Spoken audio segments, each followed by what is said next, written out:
안녕하세요. 저는 서울에서 반찬 가게를 운영하면서 살고 있는 42세 여성입니다. 운명의 장난이란 말처럼 착하고 성실한 남편을 만나 결혼을 하고 남부럽지 않게 살았는데 불과 5년 만에 모든 것이 끝장나 버렸고 악몽 같은 일을 감당해야만 했습니다. 그때부터 제 인생은 나락으로 떨어져서 가시밭길을 헤치고 모진 고생을 하면서 살아야 했죠. 그 당시만 해도 깜깜한 터널 속에 들어선 것처럼 어둠밖에 보이지 않았습니다. 제 인생은 여기서 끝이 났고 더 이상 희망이 없다는 생각이 들어서 자포자기 상태에 빠졌는데 누군가의 도움으로 새로운 인생을 살게 되는 기적 같은 일을 겪게 되었는데요. 몇 년이 지난 일이지만 그 끔찍한 시간을 어떻게 견뎠는지 신기할 따름입니다. 그때의 경험으로 저는 이런 확신을 가지게 되었습니다. 인생이란 고진감래처럼 모진 고생도 언젠가는 끝이 나고 행복도 어느새 찾아오는 법이죠. 하루하루 사는 게 힘들고 지친다고 생각하는 여러분들에게 제가 어떻게 죽을 고비를 넘기고 구사일생으로 살아났는지 믿기지 않는 영화 같은 경험을 들려드리기 위해 글을 올립니다. 저희 부모님은 트럭을 몰고 다니면서 채소 파는 일을 하셨습니다. 새벽에 농산물 시장으로 나가서 각종 야채를 받아서 거래를 하는 식당에 대주셨고 오후에는 아파트나 주택가를 돌면서 주부들을 상대로 장사를 하셨어요. 부모님이 워낙 부지런하고 남을 속이는 법이 없으셨습니다. 다른 트럭이 질이 안 좋은 야채들을 싸게 팔아도 아버지도 정직하게 좋은 상품을 팔아야 한다고 하셨어요. 조금이라도 더 팔려고 손님들을 속이면 절대 안 돼. 당장은 돈 벌지 몰라도 나중에는 그것 때문에 반드시 망하게 된다. 아버지는 이런 식으로 장사를 하셔서 아버지를 믿고 오는 단골들이 많으셨죠. 아버지께서 먹고 살기 위해서 닥치는 대로 일을 해오시다가 친척의 소개로 엄마를 만나게 되셨습니다. 결혼을 한 뒤로는 중고 트럭을 사서 두 분이 같이 야채를 팔기 시작하셨어요. 그런데 두 분이 같이 일을 하니 어린 저를 맡길 곳이 마땅치 않았습니다. 유치원 종일반에 맡기면 됐지만 부모님께서 새벽 3시에 일어나서 농산물 시장에 가야 해서 유치원에 맡겨도 소용이 없었습니다. 그래서 부모님은 저를 트럭에 데리고 다니셨어요. 그래서 제게는 아버지의 트럭이 침실이었고 놀이터였죠. 부모님께서 식당에 납품을 하러 갈 때면 식당 아주머니들의 예쁨을 받곤 했어요. 아이고, 우리 이쁜 미경이 왔구나. 어린 것이 고생이 많아. 밥은 먹고 나왔니? 단골 식당에 들리면 식당 아줌마들께서 저를 아주 예뻐해 주셨어요. 제게 요구르트나 귤 같은 걸 챙겨주시면서 기특하게 바라봐 주셨죠. 그 중에서도 7년째 단골인 부부가 같이 식당을 운영하는 곳이 있었습니다. 그 식당 주인을 만나게 된 계기도 참 특별했죠. 부모님이 채소를 팔아보려고 식당마다 찾아다니면서 고정적으로 거래해보자고 부탁할 때였습니다. 사장님, 채소 거래하는 곳 없으면 저희가 싸게 드릴게요. 제일 좋은 물건만 드릴 테니까 한 번만 거래해보세요. 아유, 갑자기 와서 왜 그러세요? 우린 채소 대주는 사람이 따로 있어요. 대부분의 식당은 거래처가 있다는 이유만으로 거절했는데 그 식당 주인은 첫 만남에서 흔쾌히 채소를 받겠다고 수락했습니다. 오, 안 그래도 거래처 좀 찾으려고 했는데 야채를 아주 좋은 걸로 골라오셨네. 좋아요. 계속 가지고 오세요. 주인 아저씨 말로는 시장에 직접 나가서 채소를 사고 있었다고 합니다. 마침 고정적으로 대주는 거래처를 찾고 있었는데 저희가 나타난 거죠. 아버지가 가지고 온 물건이 마음에 든 아저씨는 아침마다 시장에 가지 않고 아버지를 믿어보기로 했습니다. 그렇게 시작된 거래가 7년이 넘게 이어지고 있는데요. 그 식당 주인 부부는 아주 좋으신 분들이었습니다. 저를 보면 늘 사탕이나 과자를 챙겨주었고 가끔씩 용돈을 주기도 하였습니다. 그럴 때마다 저희 엄마가 급하게 말려보았지만 소용없었죠. 어이구, 사장님, 그러지 마세요. 애 버릇 나빠져요. 아니에요. 내 딸 같아서 그래요. 미경아, 괜찮아. 어서 받아. 제가 엄마 눈치만 보고 있으니까 주인 아줌마께서 웃으면서 용돈을 주었어요. 그 식당 주인 부부에게는 저와 동갑인 아들이 있었습니다. 시간이 지나서 제가 초등학생이 되자 주인 아줌마께서 농담처럼 저를 며느리로 삼겠다고 하셨죠. 미경아, 너 나중에 누구랑 결혼할래? 아줌마가 제일 좋다며. 그럼 우리 진수랑 결혼해야지. 네, 전 진수랑 결혼할 거예요. 결혼해서 진수랑 아줌마랑 같이 살래요. 어린 마음에 결혼한다는 의미도 잘 모르고 하는 소리였죠. 그럴 때마다 진수가 부끄러워하면서 아주머니 뒤에 숨어 있었는데요. 장사를 하는 부모님 영향을 받아서 그런지 저는 낯을 가리지 않았지만 진수는 아니었습니다. 부끄러움이 많았고 저를 좋아하는 것 같아 보였지만 늘 수줍어하면서 아무 말도 못했어요. 진수의 소극적인 성격은 고등학생이 되자 더 심해졌습니다.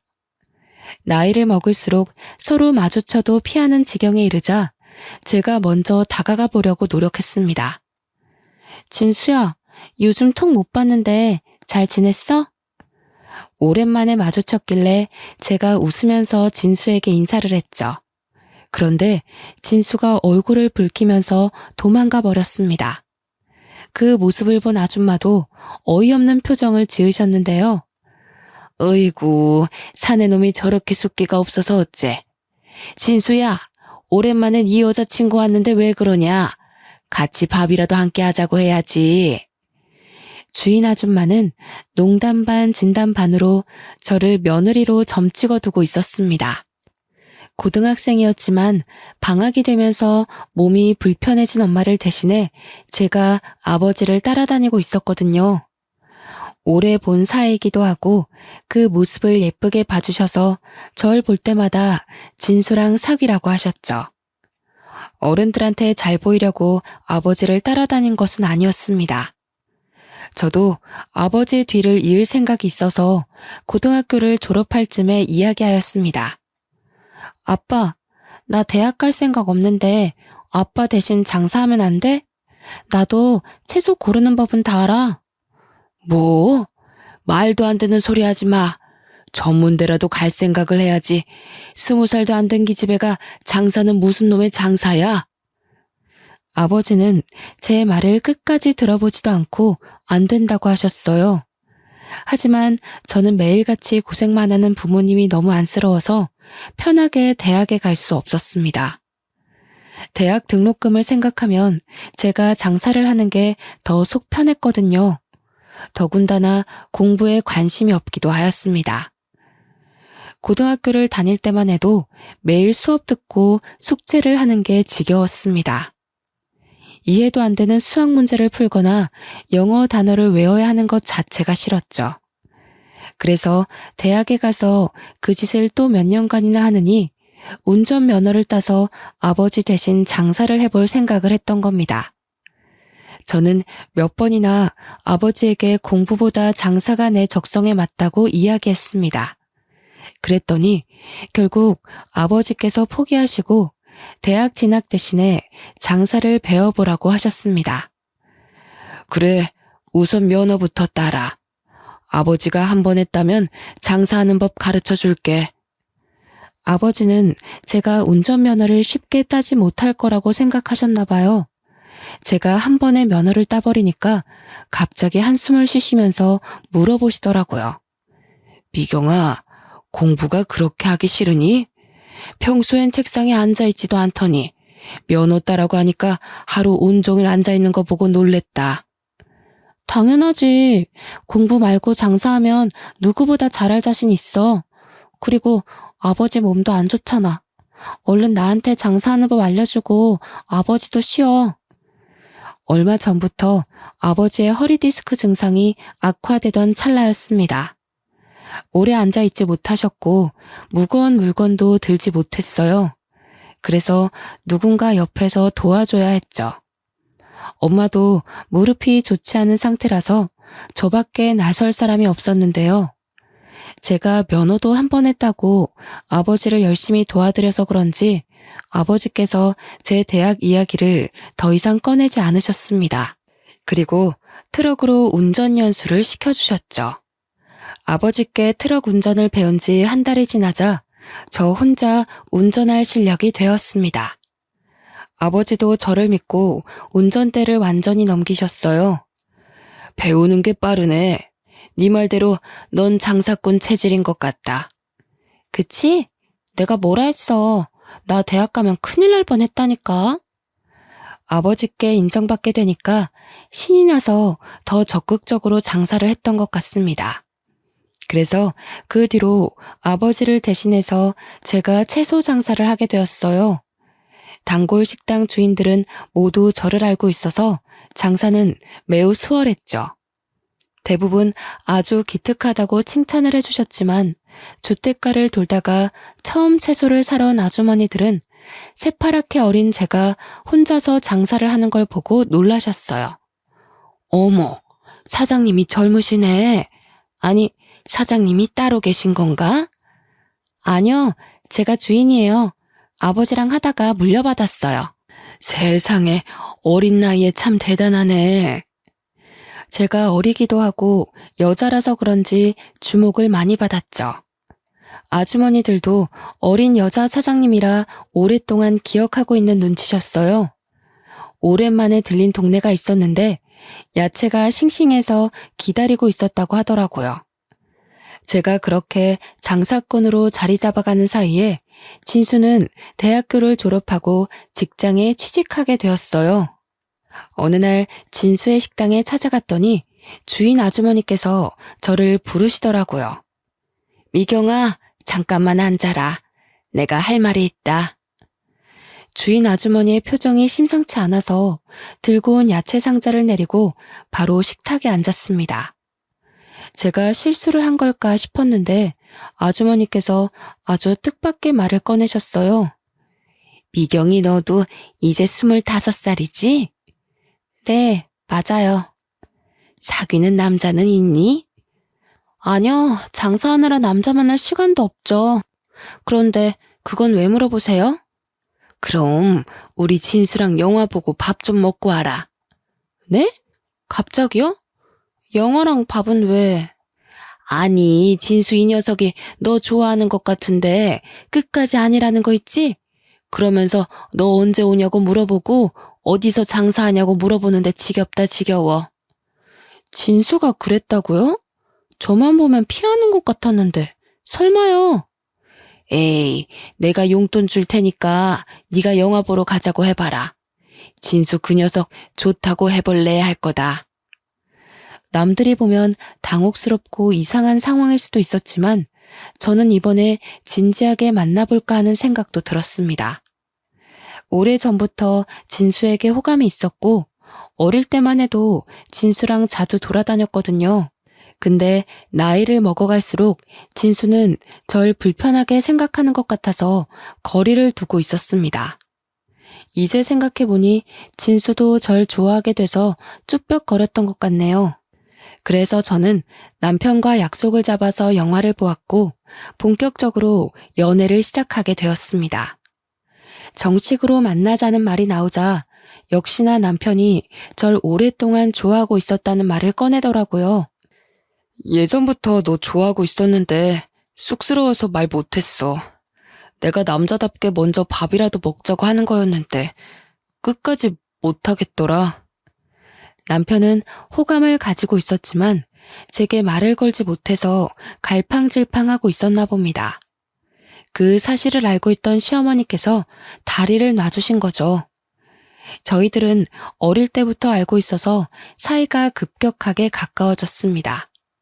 사귄 지 1년 만에 결혼 이야기가 나왔죠. 상견례 자리부터 결혼식 당일 신혼생활까지 더할 나위 없이 행복했습니다. 20년 넘게 알고 지내서 친부모나 다름이 없는 시부모님과 같이 사니 시댁살이가 아니라 제 친정에 남편이 들어와서 처가살이 하는 것 같더라고요. 제가 집안일이라도 하려고 하면 시어머니가 다가와 말린 적도 있었습니다. 아유, 방금 장사하고 들어온 애가 무슨 설거지야. 넌 가서 좀 쉬고 있어라. 설거지는 내가 하마. 아니에요, 어머님. 제가 할 테니까 어머님이 쉬세요. 네 시아버지가 보면 며느리 부려먹는다고 역정낸다. 어서 들어가서 쉬고 있어. 여자 혼자 장사를 하는 것도 걱정을 많이 하셔서 장사도 접게 되었습니다.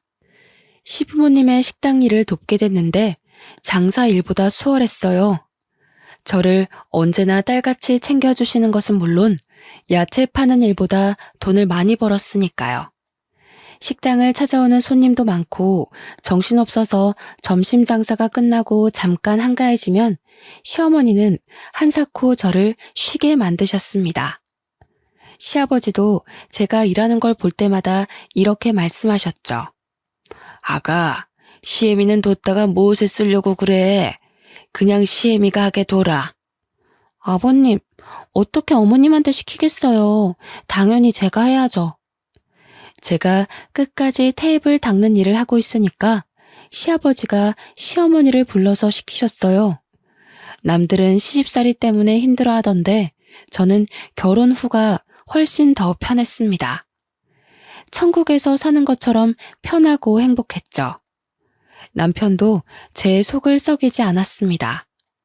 저밖에 모르는 가정적인 남자였거든요. 그래서 5년 동안 그 흔한 말다툼 한번 하지 않고 늘 웃으면서 지냈습니다. 그런데 꿈 같은 결혼 생활도 금방 끝이 나고 말았습니다. 하루아침에 박살나고 말았죠. 퇴근을 하던 남편이 교통사고를 당해서 허망하게 세상을 떠나버린 겁니다. 음주운전을 하던 승용차가 중앙선을 넘어와서 남편 차와 정면 충돌했다고 하더군요. 그 사고로 가해 차량 운전자도 목숨이 위태로울 정도로 크게 다쳤고 남편은 그 자리에서 사망하고 말았어요. 남편의 사망 소식을 들은 시어머니는 그 자리에서 혼절하고 마셨습니다. 애지중지 키운 외동아들이 세상을 떠나서 저보다 더한 충격을 받으신 것 같았는데요. 그런데 더 나쁜 일은 일어났습니다. 병원에서 겨우 의식을 회복한 시어머니께서 뇌졸중 증상을 보이신 것이었습니다. 말을 제대로 하지 못하고 오른쪽 편마비가 와버렸죠. 남편을 떠나보내고 정신을 추스를 겨를도 없이 시어머니까지 쓰러지자 하늘이 무너질 것 같았습니다. 하지만 저까지 정신줄을 놓고 있을 수 없었습니다. 아버님께 식당을 맡기고 저는 병원에서 숙식을 하면서 시어머니를 돌봐드렸습니다. 아버님도 식당 문 닫을 시간에 병원 앞을 찾아오셔서 제게 힘을 북돋아 주셨죠. 아가, 하늘이 무너져도 절대 용기를 잃거나 포기하면 안 된다. 같이 이겨내자. 식당 쉬는 날에도 병원에 들리셔서 제 손을 잡고 미안하다는 말을 하셨어요. 저와 시아버지는 용기를 잃지 않고 버텼지만 시어머니는 점차 힘을 잃어가고 계셨습니다. 아들을 잃은 후로 실어증에 걸린 사람처럼 말이 없었고 몸이 말을 듣지 않는 지경에 이르자 살아야겠다는 의지를 놓아버리신 것 같았죠. 결국 저희 어머님은 병원에 입원한 지 6개월 만에 돌아가시고 말았습니다. 어머님까지 돌아가시자 정말 눈물밖에 나오지 않더군요. 이제 의지할 사람이라고는 시아버지밖에 없었습니다. 그런데 시어머니 장례식을 치르고 보름이 지나자 아버님께서 놀라운 말을 꺼내셨어요. 안 사람도 죽었는데 네가 계속 내 곁에 있어봤자 뭐하냐. 너도 더 늦기 전에 재혼해라. 내가 좋은 자리를 알아놨다. 아니 아버님, 그게 무슨 말씀이세요? 재혼을 하라뇨. 저는 아버님 모시고 계속 살 거예요. 아니다. 네가 없어도 나는 혼자 잘 살 수 있다. 괜히 너까지 발목 잡혀서 과부로 지내게 할 수는 없어. 네가 재혼 안 하면 혼자 남은 며느리 끼고 사는 고약한 시애비라고 욕할 거야. 그러니까 좋은 사람 만날 준비부터 하거라. 아버님께서 적당한 재혼 자리까지 알아놓으셨다면서 고집을 피우셨어요. 저는 싫다고 했지만 시아버지가 재혼식이 놓쳐서 나중에 후회하지 말라는 말까지 꺼내셨죠. 그 설득과 호소가 한 달이나 이어져서 저도 포기했습니다. 딱 한 번만 만나봐서 아버님 마음이라도 편하게 해드리려고 했는데요. 시장에서 반찬 가게를 하는 여성의 아들을 만나보았는데 생각보다 좋은 사람이었습니다. 전 남편과 다르게 적극적이고 말주변도 화려해서 시간 가는 줄 몰랐습니다. 그렇게 몇 번의 만남을 더 가지다 보니 재혼까지 하게 되었네요. 저랑 재혼한 남편은 아내가 먼저 세상을 떠나서 혼자가 되었다고 했으니까요. 그런 점들 때문에 마음이 잘 맞아서 재혼을 결심하게 되었습니다. 그런데 그 결혼 하지 말았어야 했습니다. 막상 재혼하고 나니 제가 생각한 재혼 생활이 아니었거든요. 시댁살이하게 된 첫날 어머님께서 저를 보자마자 식당 이야기를 꺼내셨습니다. 이혼 전에 식당에서 일해봤다며? 반찬이나 음식은 잘하겠구나. 네, 웬만한 건 돌아가신 시어머니께 다 배웠어요. 그럼 됐다. 내일부터 가게에 나와서 일 거들어라. 재혼한 뒤에 만난 시어머니는 다짜고짜 자기가 운영하는 가게에서 일을 시켰습니다. 시어머니가 반찬 가게를 하니 며느리가 돕는 건 당연한 일이었지만 시어머니가 저를 대하는 태도가 남달랐습니다. 며느리가 아니라 식모를 대하는 것 같더라고요. 게다가 시어머니는 힘든 일이 생기면 무조건 저를 불렀습니다. 오늘은 총각김치를 담아야 하니 무부터 다듬어 놓고 양념거리 준비해라. 시어머니가 운영하는 반찬 가게는 규모가 상당히 컸습니다. 장사도 잘 되는 편이라서 매일같이 김치를 담아야 했고 여러 가지 반찬거리를 준비하느라 채소를 다듬어야 했어요. 힘이 들어서 잠깐 쉬기라도 하면 시어머니는 금세 다른 일거리를 가져오셨습니다. 아니, 지금 퍼즐로 앉아서 뭐 하는 거야? 손님들 오기 전에 반찬들 담아서 포장해 놓으라고. 할 일이 많은데 너만 지금 쉬고 있어? 시어머니는 제가 잠깐이라도 쉬는 꼴을 보지 못했습니다. 매일 채소를 다듬고 만지느라 손에 독이 올라서 부르트고 물기 때문에 습진을 달고 살아야 했어요. 무거운 배추며 무 다발을 옮기느라 허리와 무릎에 골병이 들 지경이었습니다. 어떤 날은 종일 쪼그리고 앉아서 일을 하다 일어서는데 하늘이 노랗게 보이면서 현기증이 일어나서 쓰러질 뻔했죠. 병원에 가봤더니 빈혈이 아주 심하다고 했습니다. 너무 과로하시는 것 같아요. 적당히 쉬어줘야 몸이 버팁니다. 며칠 동안 푹 쉬셔야 할 컨디션이에요. 지금 쉬면 안 돼요. 가게가 한참 바쁠 때라. 이 몸 상태로 일을 하시겠다고요? 의사는 걱정을 했지만 쉴 형편이 되지 않았습니다.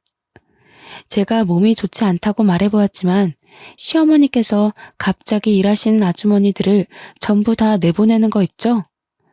아주머니들이 갑자기 그만두게 되었다며 저한테 작별 인사를 하는데 눈앞이 아찔해지고 말았습니다. 그래서 아주머니에게 인사할 겨를도 없이 곧장 어머님께가 하소연했는데요. 어머니, 아주머니들 전부 다 내보내면 일은 누가 해요? 그러자 시어머니께서 어이없는 표정으로 저를 내려다보시더군요. 누가 하기는 누가 해? 네가 해야지.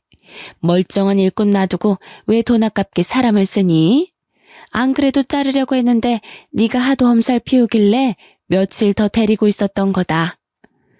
그 말을 듣는 순간 정말 기가 막혀서 예의 차릴 생각도 들지 않았습니다. 그래서 평소랑 다르게 버럭 소리를 지르고 말았죠. 어머님, 정말 너무하세요. 가게를 시작한 후로 빈혈도 심해지고 허리도 안 좋아서 쉬어야 한다고 했잖아요. 그런데 갑자기 이러시는 게 어디 있어요? 원래 의사들 말은 믿을 게 못 된다.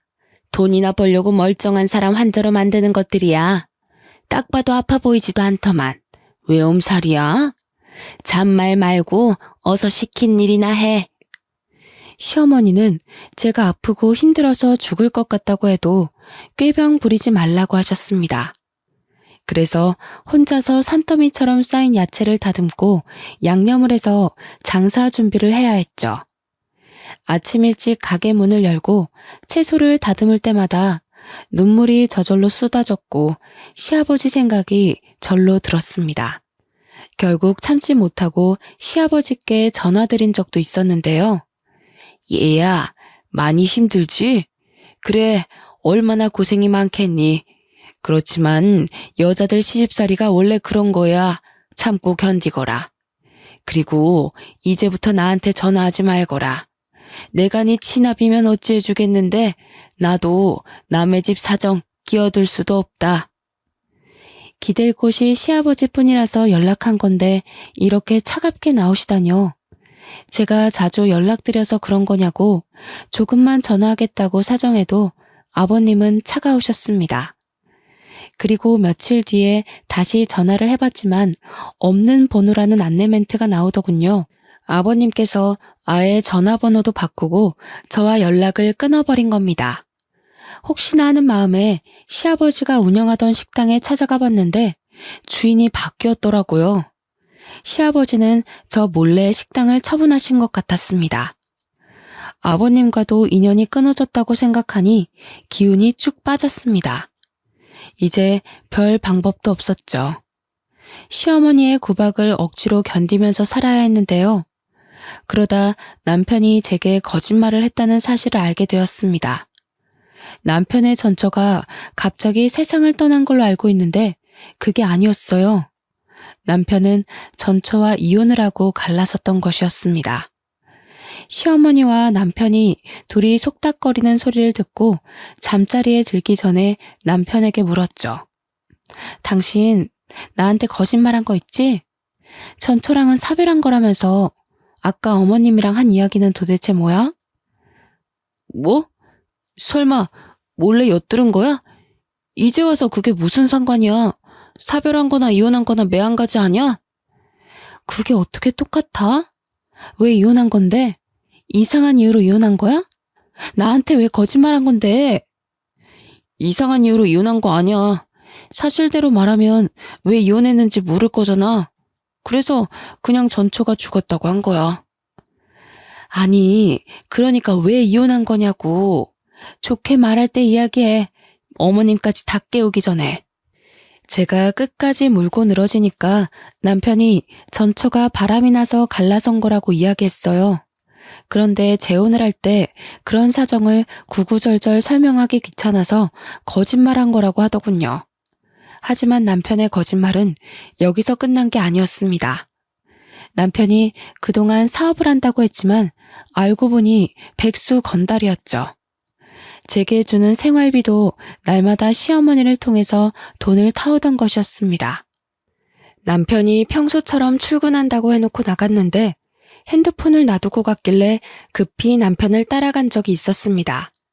그런데 남편이 PC방에 들어가더니 안 나오더라고요. 혹시나 해서 따라갔더니 남편이 컴퓨터 게임을 하고 있었습니다. PC방 알바생한테 남편에 대해 물으니 단골 손님이라고 하더군요. 딱 봐도 일하러 간다고 해놓고 매일 여기로 온 것 같아 저도 참다 못해 폭발하고 말았습니다. 당신 여기서 지금 뭐 하고 있는 거야? 설마 매일 여기 와서 게임하다가 온 건 아니지?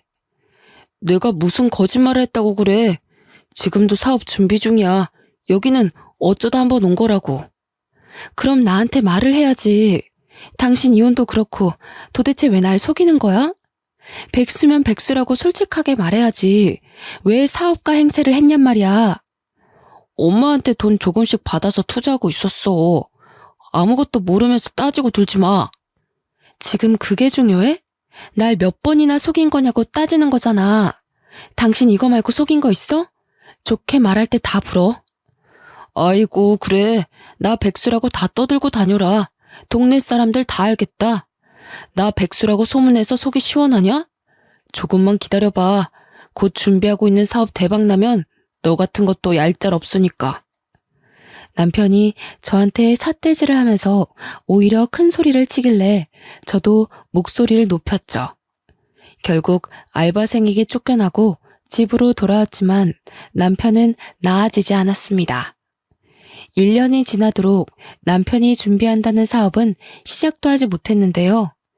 하지만 저는 매일 뼈 빠지게 고생하느라 날이 갈수록 삐쩍 말라가고 있었습니다. 제가 녹초가 되도록 몇 사람 몫의 일을 해낸 덕분에 시어머니는 시장을 벗어나서 건물의 1층에 반찬 가게를 열게 됐네요. 그러던 와중 단골 손님까지 생겨서 단체 주문을 받게 되었습니다. 저희 가게의 단골 손님 중에 부잣집 사모님들이 몇 분 계셨는데 김장철이 되자 사모님들이 단체로 자기들 김장을 시어머니에게 부탁한 겁니다. 무려 70포기의 김장을 해달라는 것이었죠. 시어머니는 그 주문을 기다렸다는 듯이 덥석 받아버렸습니다. 저는 당연히 아줌마들 몇 명을 동원해서 김장할 줄 알았는데 그게 아니었습니다. 갑자기 아무도 없는 가게에 저를 부르더니 김장 이야기를 꺼내더라고요. 김장 70포기 해달라고 주문이 들어왔거든. 내일 아침에 트럭 한 대가 올 거다. 배추랑 무 싣고 오는 트럭이니까 그 트럭 오자마자 바로 시작하거라. 어머님, 설마 그 많은 김장을 저 혼자 하라는 건 아니죠? 설마 하는 마음에 물어보았지만 제 불길한 예감은 맞았습니다. 시어머니는 아주 당연하다는 듯이 고개를 끄덕이고 있더군요. 김장 70포기 정도는 너 혼자 충분하잖아. 당연하게 사람 불러달라고 하고 있니? 전 어이가 없어서 입이 다물어지지 않았죠. 그 일을 혼자 하다가는 죽을 수도 있겠다는 생각이 들어서 얼른 정신을 차리고 소리쳤습니다. 어머님, 제가 일하는 기계도 아니고 그 많은 김장을 어떻게 혼자 해요? 전 못해요. 아니, 인연이 어디서 눈을 부라리고 대들어? 너 혼이 나야 정신을 차릴 거냐? 어머님께서 앙칼진 목소리로 고함을 지르더니 갑자기 제 뺨을 때렸습니다. 그 뺨을 맞는 순간 제 정신도 번쩍 들었죠. 왜? 이제 정신이 좀 드냐? 어느 집안 며느리가 시어머니한테 대들어? 한 번만 더 대들었다간 다리를 분질러 버릴 거야. 기가 막히고 분했지만 충격을 너무 심하게 받아서 눈물조차 나오지 않았습니다. 마음 같아서는 당장 짐 싸들고 친정으로 가고 싶었지만 그럴 수도 없었죠. 부모님 두 분 다 건강이 좋지 못해서 병원에 계셨기 때문입니다. 아무리 힘들어도 몸이 아픈 부모님께 상처를 주고 싶지 않았습니다. 그래서 몰래 눈물을 흘리며 잠도 자지 못하고 밤을 지새웠는데요. 다음 날이 되자 김장거리를 실은 트럭이 왔습니다. 날씨는 거의 한겨울처럼 매서운 바람이 불었죠. 저는 꽁꽁 언 손을 입김으로 불어가면서 배추를 다듬기 시작했습니다. 그런데 아무리 해도 끝이 보이지 않더군요. 이를 악물고 부지런히 손을 놀려봐도 배추가 줄어들지 않았습니다. 몸은 점점 아파오고 손이 얼어붙어서 감각이 점점 없어지고 있었습니다. 그러다가 무거운 양동이를 들어 올렸는데요. 그 순간 눈앞이 캄캄해지면서 의식을 잃고 말았습니다. 겨우 정신을 차리고 눈을 떠보니 병실에 누워있더라고요. 제 옆에는 낯익은 분이 앉아 계셨습니다. 온화하면서 따뜻한 눈빛으로 쳐다보길래 순간 누군가 싶었죠. 멍하니 그 얼굴을 바라보고 있는데 순간 시아버지라는 생각이 들었습니다. 아버님. 아가, 이제 정신이 드냐? 3년 동안 연락이 끊어져서 무척이나 반가웠어요. 그땐 저를 차갑게 내친 것은 기억도 나지 않고 말도 없이 사라진 것도 떠오르지 않았습니다. 그저 아버님을 만났다는 생각만으로 기운이 나서 시아버지의 손을 꾹 잡았는데요. 제가 왜 이제야 나타났냐고 눈물을 흘리자 시아버지께서 우연히 반찬 가게를 들렀다가 의식을 잃고 쓰러져 있던 저를 발견하고 병원으로 옮겼다고 이야기해 주었습니다. 그래서 저도 모르게 그동안 당했던 일들을 다 이야기해 버렸습니다. 아버님께서 제 이야기를 듣고 가만히 고개를 숙이고 있더니 몇 번이나 한숨을 내쉬더군요. 정말 막대 먹은 사람이구나. 며느리한테 이런 짓을 하다니. 난 그것도 모르고 이제 남남이라고 내쳤으니 말이다. 널 볼 면목이 없다. 시아버지는 제가 어떤 취급을 받으면서 지내는지 나중에 알게 되었다고 하셨어요. 재혼해서 잘 살 거라고 생각했는데 단순한 시집살이를 넘어서서 못된 시어머니와 백수건달인 남편을 만났다는 사실을 알고 급하게 저를 찾아오신 거였죠. 정말 미안하다. 믿을 만한 사람이라서 너한테 소개시켜 준 건데 이렇게 될 줄 몰랐다. 멀쩡히 잘 사는 애를 괜히 재혼시켰다. 내가 잘못했어.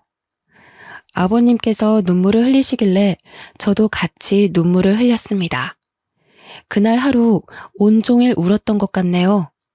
시어머니는 다음 날이 돼서야 병원에 오셨습니다. 그리고 제게 김장 걱정부터 꺼내는 거 있죠? 아니, 세상에 김장하다 말고 퍼질러 누워있으면 어쩌자는 거야? 보니까 멀쩡하네. 당장 일어나서 김장하러 가. 그때 잠깐 병실 밖에 나갔다 들어온 시아버지께서 시어머니를 보셨습니다. 저를 다그치는 모습을 보고 대뜸 소리를 치기 시작했죠. 김 여사, 지금 뭐 하는 거야? 당신 때문에 일하다 혼절한 애한테 무슨 말 같지도 않은 소리를 하고 있어. 깜짝 놀란 시어머니는 시아버지를 보더니 바로 고개를 숙였습니다. 아이고, 건물주님이 여기를 어떻게 오셨어요? 건물주라니. 시어머니가 아버님께 쩔쩔매는 걸 보고 깜짝 놀라고 말았습니다. 시어머니가 하는 말을 들어보니 아버님께서 저희 반찬 가게가 새 들어가 있는 건물 주인인 것 같더군요. 당신 그렇게 안 봤는데 인간이 아니구만. 당장 내 건물에서 나가. 아이고, 제발 살려주세요. 저희 며느리 생각해서 싸게 세 주시기로 했잖아요. 계약서 썼으면서 왜 그러세요? 시아버지의 불호령에 시어머니가 사색이 돼서 싹싹 빌었습니다. 시어머니가 유독 아버님께 약한 이유가 있었습니다. 아버님께서 월세만 싸게 해주신 것이 아니라 시어머니에게 돈까지 빌려줬더라고요. 아버님이 5천만 원짜리 보증금을 대신 내줬는데 시어머니는 몰래 저를 못 살게 굴었던 거죠. 아버님은 은혜도 모르는 년이라고 시어머니를 건물에서 쫓아내겠다고 하셨습니다. 물론 5천만 원도 당장 달라고 소리치셨는데요. 어머님이 그 소리를 듣고 허리를 몇 번이나 숙이며 사과를 하고 있었습니다. 아유, 죄송합니다. 며느리가 꾀병 부리는 줄 알았어요. 다 나을 때까지 설거지도 안 시킬 테니까 이번만 어떻게 봐주시면 안 될까요? 그럼 지금 가서 김장 다 하고 오세요. 그러면 쫓아내진 않을 테니까. 네? 그걸 어떻게 혼자서 해요? 며느리는 젊어서 그렇지 저는 나이 먹을 대로 먹었고. 딱 봐도 우리 며느리 아픈데 일 시켰구만. 싫으면 당장 짐 싸서 나가세요. 아니에요. 할게요. 할 거니까 기다려주세요. 시어머니가 병원을 나서니까 아버님도 감시해야겠다며 따라 나서더군요. 시어머니는 시아버지의 감시하에 혼자서 70포기의 김장을 담아야 했습니다. 몸살이 나서 사흘 동안 알아누웠다는 말을 전해 듣고 어찌나 속이 시원하던지요. 게다가 다시 병문안을 온 시아버지께서 충격적인 소식을 이야기해 주셨습니다. 내가 3년 만에 널 찾아온 이유가 있다. 나한테 남은 시간이 별로 없어서 유언이라도 남기고 싶었어. 유언이라뇨? 도대체 그게 무슨 말씀이세요? 한 달 전에 시한부 판정을 받았다. 몇 개월 안에 죽을 거라고 하니까 너밖에 생각나지 않더라. 네가 힘들게 살고 있다는 사실도 늘 마음에 걸렸는데 잘 된 일이지. 제가 놀라서 얼굴이 새하얗게 질렸는데도 아버님께서 태연하게 웃어 보이셨습니다. 시아버지는 저와 연락을 끊은 뒤에 식당을 처분하고 30년 넘게 모은 재산을 모두 털어서 건물을 사셨다고 했어요. 그 뒤로도 계속해서 쉬지 않고 일을 했는데 전부터 피곤하고 몸이 좋지 않았다고 합니다. 하지만 나이가 들면서 생기는 자연스러운 현상이라고 생각하고 별 생각 없이 넘겼다고 하죠. 어느 순간 숨쉬기가 어렵고 기침이 갑자기 나는 일이 많아진 것도 모자라 얼마 전에는 피를 토하셨다고 해요. 그래서 병원에 가보니 폐암 말기 판정을 받았다고 합니다. 수명이 길어야 1년 정도밖에 안 남았다는 말을 듣고 아버님께서 모든 걸 내려놓고 절 찾아오셨습니다. 어차피 내가 죽으면 나한테 남은 재산 너한테 주려고 했다. 내가 낳은 자식은 아니지만 널 생각하면 늘 애틋해. 친딸처럼 내 곁에 두고 오순도순 지내는 거였는데 왜 결혼을 시켰을까 후회만 가득하구나. 아가, 진심으로 미안하다. 아버님이 저를 이렇게까지 특별하게 생각할 줄은 몰랐습니다. 게다가 아버님께서 충격적인 소식을 한 가지 더 알려주셨습니다. 바로 남편이 저 몰래 내연녀를 만나고 있다는 사실이었죠. 사업을 준비한다는 건 새빨간 거짓말이었고 시어머니께 탄 돈으로 내연녀와 동거를 하고 있었던 것입니다. 시어머니도 그런 사실을 알고 있었지만 저를 며느리가 아니라 그냥 막 부려먹는 식모 정도로 생각하고 있어서 아까우셨나 봅니다. 행여나 이혼해서 노예 하나 사라질까봐 입 다물고 있었던 거죠. 제가 그 사실을 전해 듣고 시어머니를 찾아가 따지니 어머님이 그제서야 제게 사과의 말을 건넸습니다. 얘야, 누구나 실수하는 법이야. 어쩌다 너한테 못할 짓 했지만 한 번만 용서해다오. 나까지 널 속이고 있어서 미안하다. 아니, 내가 말하려고 했는데 우리 아들이 또 이혼할까봐 그랬어. 좀 이해해다오. 시어머니는 엎드려서 남편의 잘못을 용서해달라고 빌었지만 그것 역시 거짓말이란 사실을 아주 잘 알고 있었습니다. 그래서 저는 법의 힘을 빌려서 그동안 제가 당한 만큼의 대가를 받아냈어요. 전 시부에게 빌렸던 5천만 원과 남편의 바람에 의한 이혼 소송까지 진행해서 시댁은 총 7천만 원을 뱉었어야 했는데요. 돈이 없으니 대신 위자료로 일단 반찬 가게를 준다고 하길래 반찬 가게를 제가 가져올 수 있었습니다. 물론 철저하게 남은 돈은 분할 납부받기로 약속했고요. 그리고 시아버지 덕분에 건물주가 되었지만 반찬 가게는 직접 운영하고 있을 생각입니다. 건물주라고 한가하게 놀고만 있지 말라는 아버님의 지시가 있었거든요. 시아버지는 지금 호스피스 병동에서 조용히 여생을 지내시고 계세요. 길어야 1년이라고 했지만 3년이 지난 지금도 제가 보기에는 잘 지내고 계시는데요. 매일 아버님을 찾아뵙고 정성을 다해 돌봐드릴 때마다 기적적으로 아버님의 건강이 좋아져서 같이 살 수 있게 되면 좋겠네요. 그리고 제게 반찬 가게를 넘겨준 시어머니는 알거지 신세가 되어버렸습니다. 아들이 무능하니 돈 벌 궁리가 없어진 거죠. 겨우 장만한 반찬 가게를 제게 넘겨주고 생계가 막막해졌는지 어느 날 갑자기 저를 찾아오기도 하였습니다. 얘야, 이렇게 찾아와서 미안하다. 내가 돈이 없어서 그런데 조금이라도 빌려주면 안 되니? 돈 빌려주면 갚을 수 있으세요? 차라리 제 가게에서 일하세요. 그럼 먹고 살기는 해드릴게요. 대신 김장 70포기 정도 혼자서 하실 생각하셔야 돼요. 시어머니는 어이없는 표정으로 저를 바라보았지만 다른 방법이 없었죠. 제가 할 마음 없으면 돌아가라고 하니 어머님께서 그렇게 하겠다고 말씀하셨습니다. 그래서 지금도 어머님께서 제 반찬 가게에서 죽을 힘을 다해서 일을 하고 있습니다. 남들이 보면 정말 못된 며느리, 인성 쓰레기인 여자라고 욕할지도 모릅니다. 소문이 어떻게 흐르는지 몰라도 동네 사람들이 저를 흉보고 있더라고요.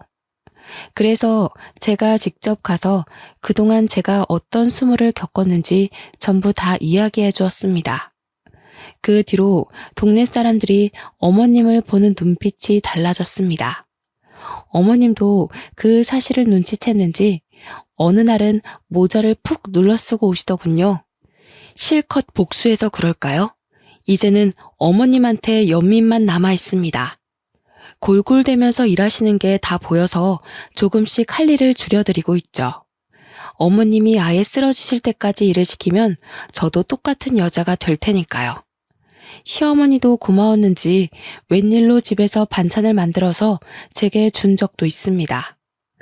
시댁살이 할 때 맛있게 먹던 반찬을 기억하고 계셨나 봐요. 그 반찬이랑 밥을 먹고 있으니 기분이 이상하네요. 역시 사람은 오래 살고 볼 일입니다. 여러분은 제 사연 어떻게 들으셨나요? 저보다 더 힘들게 사신 분들도 계실 테지만 아픔을 견뎌낸 이야기를 공유하고 싶어서 이렇게 사연 글을 보내봅니다. 여러분들은 부디 이런 아픔 없이 무던한 인생을 보내시길 바랍니다. 감사합니다.